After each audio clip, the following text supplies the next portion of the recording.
Receipts, where we track what's really moving the streets from the economy to everyday realities. I am Adesola, and here's what we are unpacking today.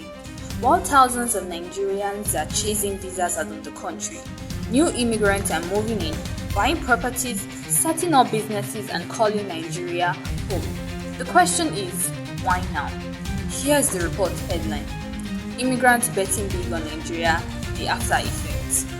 Report shows that as of 2023, Nigeria hosted over 1.3 million documented immigrants, and while a significant portion entered for humanitarian reasons, a rapidly rising segment arrived to start businesses, create jobs, and settle long-term. According to data from the National Bureau of Statistics and the Nigerian Immigration Services, immigrant entrepreneurs are responsible for nearly 30% of small and medium enterprise activity in commercial centers like Lagos, Abuja, and Kano. These entrepreneurs spanning origins from Lebanon, China, India, Togo, Syria, and more are transforming neighborhoods, supplying critical sectors such as construction, retail, real estate, manufacturing, and food services, also stimulating economic growth where government presence is weak. They are not just building businesses, they are buying land, raising children, employing Nigerians, integrating with local customs, and contributing to a quiet but potent redefinition of what it means to belong in Nigeria. But their success also raises economic questions. Are Nigerians losing out to key market sectors? Is the regulatory structure enabling sustainable, inclusive growth? Or is there an unspoken class tension brewing beneath the surface? But this isn't about movement. It's about power, economy, and place. At its core, the rise of immigrant-led businesses in Nigeria intersect with multiple national pinpoints: high youth unemployment, inequality, real estate inflation, regulatory dysfunction, and the fragile relationship between ethnicity and economics. In a country often marked by diverse narrative around indigenes and settlers, the idea that foreigners are not just visiting but thriving, hiring, and staying creates both promise and discomfort. The stakes are immense. Foreign entrepreneurs bring investment, skill, and offer global network that local firms lack. But they also stir unease in labor markets, where Nigerian youth struggle to gain footing. Their dominance in certain sectors can crowd out indigenous entrepreneurs. Meanwhile, gaps in policy oversight leave room for tax evasion, labor abuses, or capital flight. Nigeria, with its youthful, fast-growing population and strategic location, has an opportunity to create a powerful hybrid economy if it can manage the underlying tensions intelligently. Now, who are these immigrants? While no centralized data offers a perfect count, immigration and commercial registries indicate tens of thousands of Lebanese families embedded in Nigeria since the 1920s. Chinese businesses surging since the early 2000s, and a mix of West African traders, Indian industrialists, and Turkish hospitality investors entering in the last decade. Where do they operate? In Lagos Balogun Market, Chinese importers dominate the textile trade. In Abuja, Lebanese developers lead real estate projects from Gwarimpa to Maitama. In Kano, Indian and Syrian businesses family oversee textile factories. Their companies range from corner shop to multi-million naira firms, employing dozens to hundreds of Nigerians. What do they actually contribute?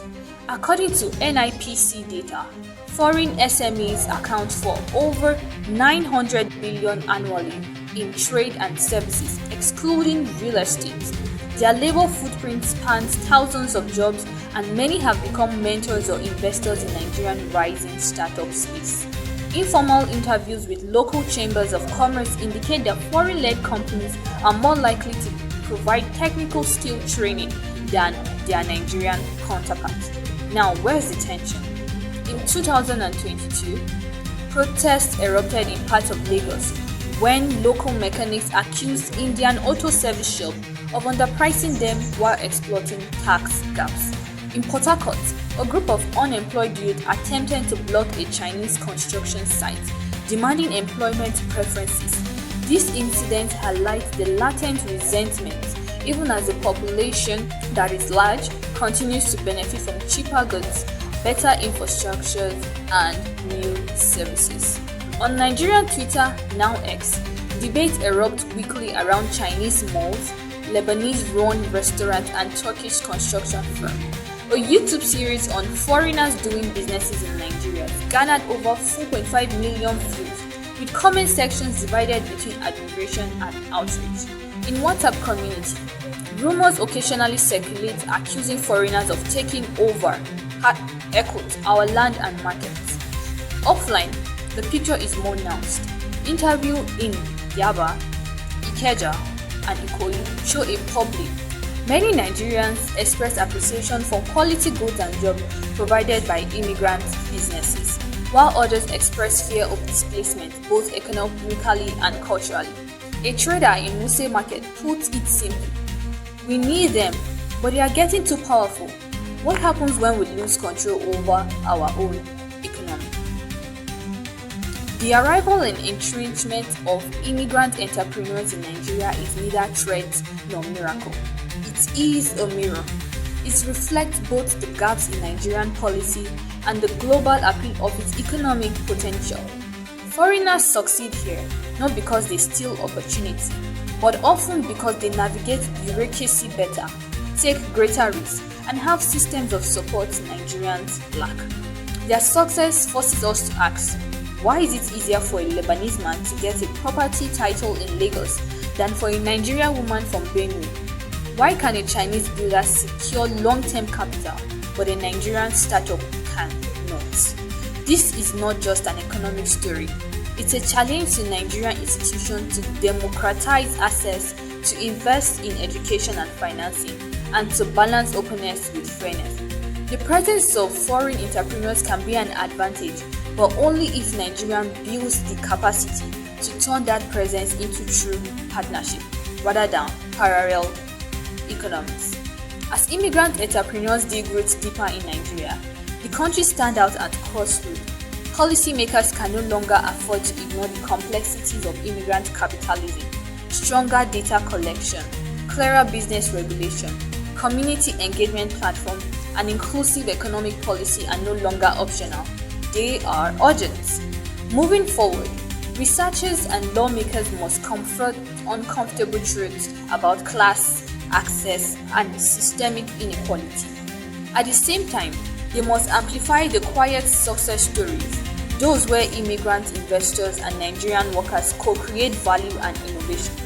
If Nigeria learns to partner with, rather than police or resent immigrant entrepreneurship, it can unlock a new phase of economic dynamism that serves not just foreigners, but every Nigerian too. And that's it for today's Daily Receipts. Because every headline has a trail. I'm Adesola. Catch you later.